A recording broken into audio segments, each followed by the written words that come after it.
This video is sponsored by WeGuard.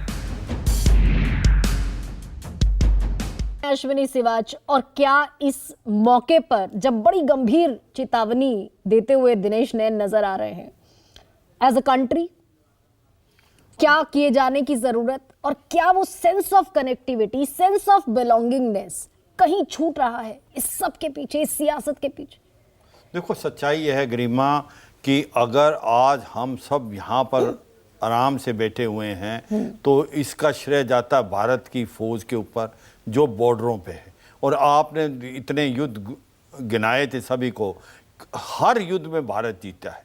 1962 का युद्ध भी चीन के साथ, देखो ये सच्चाई है कि हम तैयार नहीं थे, हमारी पॉलिटिकल लीडरशिप ठीक नहीं थी, इसके बावजूद जो भारत का सैनिक है वो जान लगा के लड़ा था। और ये सच्चाई है, भारत की आज ताकत और क्षमता है क्योंकि भारत की मिलिट्री पावर स्ट्रांग है। अगर भारत 5th लार्जेस्ट इकॉनमी है तो 4th लार्जेस्ट मिलिट्री पावर है। आज हमें उसको ख़त्म नहीं करना है, उसको बढ़ाना है, और उसके लिए जो ह्यूमन एंगल है वो बहुत ज़रूरी है। और जिस प्रकार से आपने एक मैसेज पास करना, और मैं अपने जो साथी उन्होंने जो बातचीत की है कि अगर आप अपने जवान की इज्जत नहीं करेंगे, अगर आप एक शहीद की इज्जत नहीं करेंगे, तो फिर कहीं ना कहीं आप एक गलत मैसेज भेज रहे हैं। और ये गलत मैसेज, इसका बड़ा इम्पैक्ट होता है। जो फौजी वहाँ खड़ा हुआ है 24/7 -50 टेम्परेचर में, साइचन ग्लेशियर में, वो कहीं पीछे मुड़ के देखता है तो उसको अच्छा नहीं लगता। और ये सच्चाई है। मैं आज इस मंच से ये बताना La la la la la la la la la la Rahul तन के साथ मन को जगाओ वीगार्ड वाटर हीटर्स के संग। वीगार्ड चाहूंगा कि देखो, जो लोग शहीद हो जाते हैं उनके माँ बाप यहाँ अभी बैठे हुए हैं, कर्नल कालिया और कर्नल थापर, और साथ में कर्नल नैन और बिशंबर जाट, इनके भी फादर जो एक प्रकार शहीद हुए थे।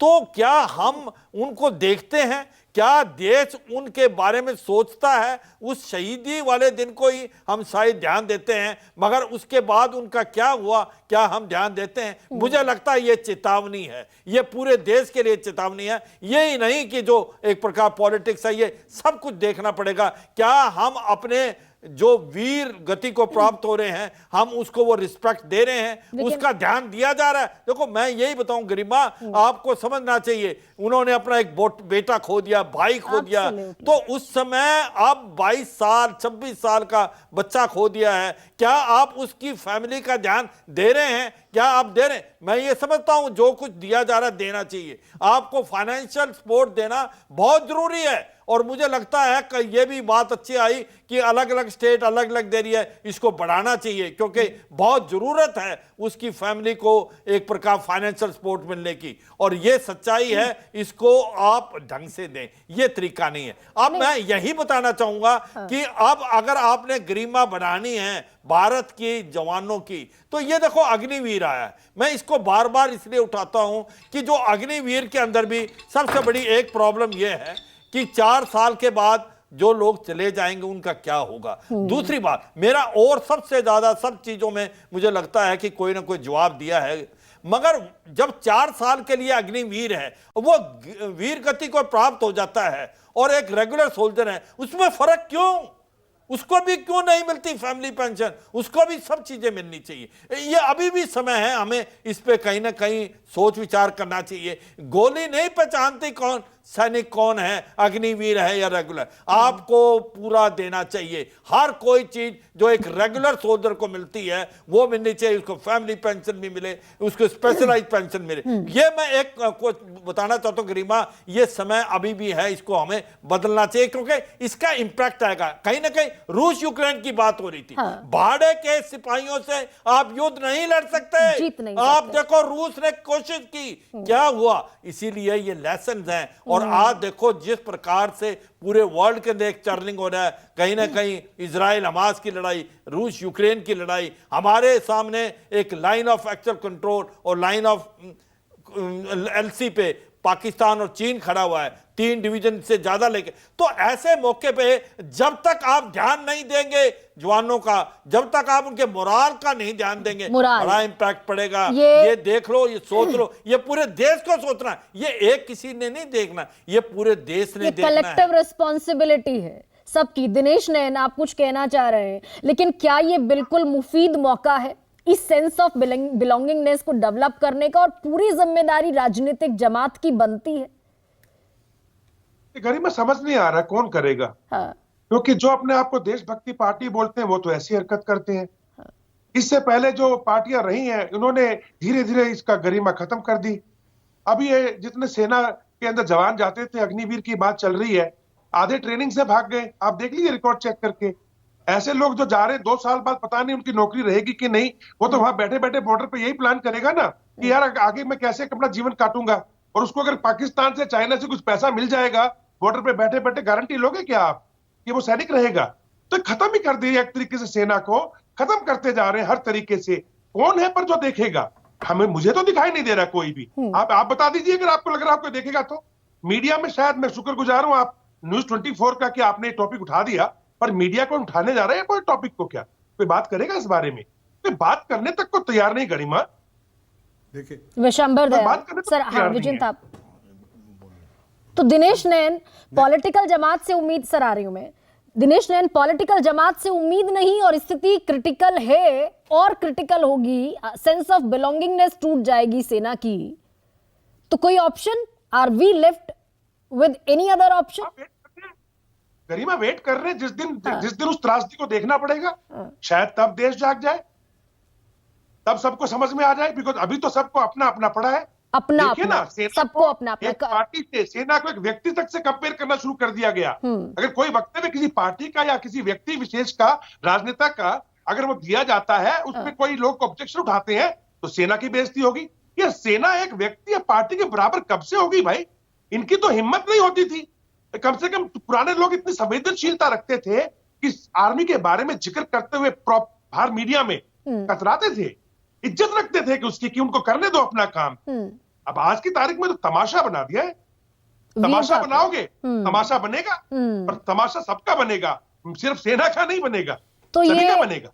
ठीक है। हालांकि हमारी फौजें नेशनलिज्म के लिए, राष्ट्रवाद के लिए जानी जाती रही कर्नल थापर, लेकिन आज का नेशनलिज्म क्या कुछ अलग नेशनलिज्म दिख रहा है? देखिए, मैं जहाँ पे जनरल सुभाष ने छोड़ा वहाँ से आगे चलता हूँ कि आज हमारे देश की स्थिति क्या है। पहले आप ये समझ लीजिए कि हमारे वेस्ट में एक रैबिड रिलीजियसली मोटिवेटेड फोर्स है जो कुछ भी करने के लिए तैयार है। हमारे दूसरी तरफ एक पॉलिटिकली आइडियोलॉजिकल पावर है जो सब कुछ करने के लिए तैयार है, या करना पड़ेगा उनको, क्योंकि वो उनका सिस्टम ये है। तो हमारे पास क्या बचा? हमारे पास सिर्फ नेशनलिज्म बची, जो सब भारत के लोग उससे मोटिवेट होते हैं, और उसका जो एक्सप्रेशन है, उसका जो पूरा फोकस है, वो सेना पे आता है, अल्टीमेटली आर्म फोर्सेस पे आता है, क्योंकि उन्होंने उसको एग्जीक्यूट करना है।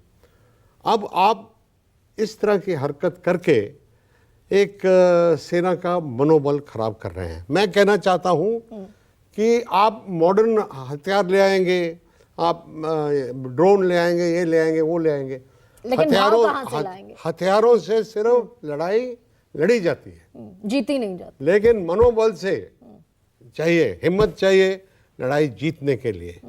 तो मेरा यही है कि वो चीज़ें जो सिपाही के मनोबल को चोट पहुंचाती है वो कभी ना करें, कभी ना करें। ऐसे में छोटी छोटी बातें बहुत हो रही हैं, हाँ, जिससे मैं दो कंक्लूडिंग रिमार्क विशंबर दयाल आपसे और राज कादियान आपसे लूंगी, लेकिन उसके पहले एनके कालिया, 21 बरस की लड़ाई हो गई आपको लड़ते हुए। एक लड़ाई उस समय लड़ी जब आपने अपने 22 बरस के बच्चे का पार्थिव शरीर देखा, और उसके बाद जो लड़ाई आप लड़ रहे हैं, आप चाहते हैं इंटरनेशनल कोर्ट ऑफ जस्टिस तक मामला जाए, उसमें भारतीय सेना शुमार है, उसमें भारत सरकार शुमार है, उसमें ह्यूमन राइट्स कमीशन शुमार है। क्या वो लड़ाई कहीं तक पहुंचती दिखी? और इस बीच कौन ऐसे लोग रहे जिन्होंने इस लड़ाई में इन्वॉल्वमेंट दिखाया हो, सेंसिटिविटी दिखाई हो कि हाँ ये भी एक मुद्दा है? देखिए, नियम ऐसे है कि ये जो इशू है ये दो देशों के बीच में है, भारत और पाकिस्तान। इसमें एक कॉमन जो आदमी है, इसमें कोई हेल्प नहीं कर सकते। ये जो इशू है, जब तक हमारे देश का विदेश मंत्रालय इसको पाकिस्तान के साथ या अंतरराष्ट्रीय स्तर के ऊपर नहीं उठाएगा तो इसके कुछ भी मतलब आशा करना मतलब संभव नहीं है। तो इतने सालों में हमें नहीं लगा कि गवर्नमेंट ने कोई इसके बारे में कोई एक्टिव मतलब हाथ दिखाया कि हाँ कि उन्होंने कभी इस इशू को पाकिस्तान के साथ उठाया। कितनी बार पाकिस्तान के साथ उनकी मीटिंग्स हुई, उनके मंत्री भी हमारे देश में आए, हमारे मंत्री भी पाकिस्तान में गए, उन्होंने इस इशू के बारे में कभी नहीं ये मुद्दा इनिशिएट किया गया। डॉक्टर एनके कालिया, ये आपकी तकलीफ है और इस समय पूरा देश आपको सुन रहा है और समझ भी रहा है। लेकिन विशंभर दयाल, अब यहां से सॉल्यूशन की तरफ अगर बढ़ना चाहते हैं तो पॉलिटिकल स्टैब्लिशमेंट के लिए क्या मैसेज है? दो प्राउड फादर मेरे साथ आज इस डिबेट में है जिन्होंने अपनी संतान खोई, अपनी औलाद खोई, और दिनेश नैन जिनके पिता शहीद हुए। What message should be given to the establishment today? देखिए गरिमा, पहली तो ऐसे नहीं लगना चाहिए डिबेट पे कि भाई हम देश के जो आम नागरिक हैं, इस देश का आम नागरिक शहादत के लिए, सेना के लिए वो हमारे साथ है, बिल्कुल वो महसूस करता है, वो हमारे दुख को महसूस करता है। आम नागरिक इस देश का मैं समझता हूं बहुत ही हमारे की तरह है वो, और उसको दर्द होता है जब हमें दर्द होता है तो। लेकिन जहां तक देश के शासककार हैं, पॉलिटिशियंस हैं, ये सिर्फ वोट के लिए काम करते हैं, अपने प्रचार के लिए काम करते हैं, क्योंकि ये लीडर्स नहीं है। पॉलिटिशियंस लीडर बन गए हैं। इनको मैसेज मैं नहीं दे सकता, हमारा पैनल नहीं दे सकता, इनको मैसेज सिर्फ उसका वोटर दे सकता है। इसको स्ट्रांग रेब्यूटल उसका वोटर दे सकता है। इस किस्म की हरकत करने पर जब उसका समाज बहिष्कार करेगा तो अपने आप बंद कर देगा। और देखिए, ये जो जितनी भी शहादत जब भी किसी परिवार पर इस किस्म से गुजरती है, खासकर जवान के परिवार पर, एनसीओ के परिवार पर, जेसीओ के परिवार पर, यंग ऑफिसर के परिवार पर, या ऐसे टाइम जब एक आदमी मतलब उसके बच्चे कॉलेज में हो, स्कूल में हो, शादी लायक हो, ये एक पारिवारिक चीज को आम लोग नहीं समझ सकते, देश नहीं समझ सकता, क्योंकि वो स्टैंड अलोन मोड में आ जाता है जवान। उसका परिवार एक स्टैंड अलोन मोड के दौर से गुजरता है। उसकी भावनाएं, जैसे कल थापर से अब आप पूछें वो मियाँ बीवी अपने उनकी क्या कुछ गुजरता होगा, डॉक्टर कालिया पे क्या कुछ गुजरता होगा, देश तो नहीं कर सकता ना। ये सोचने की बात है। एक मैं सिर्फ मैसेज देना चाहूंगा कि इस किस्म की हरकत जो पॉलिटिशियंस है वो करेंगे, कोई नहीं रोक सकता इस देश में, क्योंकि उनको वोट मिलती है, उनको नाम मिलता है। और अगर जिस देश में अगर बड़े बड़े, ये तो छोटी बात है, जब अगर प्रधानमंत्री उस पर अगर किसी रैली में ऐसी बात बोल देते हैं तो फिर कहां क्या बच गया, मुझे बताइए। तो ये तो लोगों को सोचना पड़ेगा और इसका जवाब देते हैं लोग। मैं समझता हूं लोग जवाब देते हैं। भारत चर्निंग प्रोसेस के जरिए से गुजर रहा है और एक अच्छा भारत निकलेगा। मेरा मानना ये है कि ऐसा नहीं है कि भाई कि देखिए, देश की भावनाओं को समझने की कोशिश कीजिए। हर आदमी समझता है, कब तक मूर्ख बनाएंगे। ये जो ये पॉलिटिशियन ने किया है, मैं नहीं समझता इसको दोबारा लोग वोट देंगे। बिल्कुल ठीक कह रहे हैं विशंभर दयाल, और भावनाओं का कोई मोल नहीं होता। ऐसे में राज कादियान, बहुत छोटा सा कंक्लूडिंग रिमार्क में चाहती हूं कि क्या किए जाने की जरूरत है? इस सेंसिटिविटी कहीं से खरीदी तो नहीं जा सकती।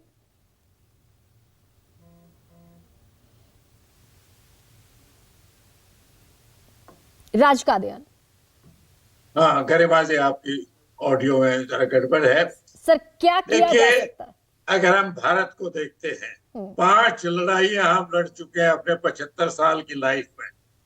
हमारे दोनों तरफ ऐसे देश हैं जिनके साथ लड़ाइयां भी हुई हैं और रिश्ते आज भी फ्रिक्शन वाले हैं। ऐसे स्थिति में देश को जो आर्मी को इम्पोर्टेंस देनी चाहिए, वो मिल नहीं रही।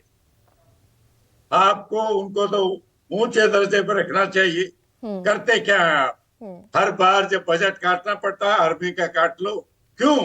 ये नहीं कि सरकार समझती है कि कटना चाहिए, लेकिन वो आसान है, फौज को हुक्म देगा, हुक्म मान लेंगे।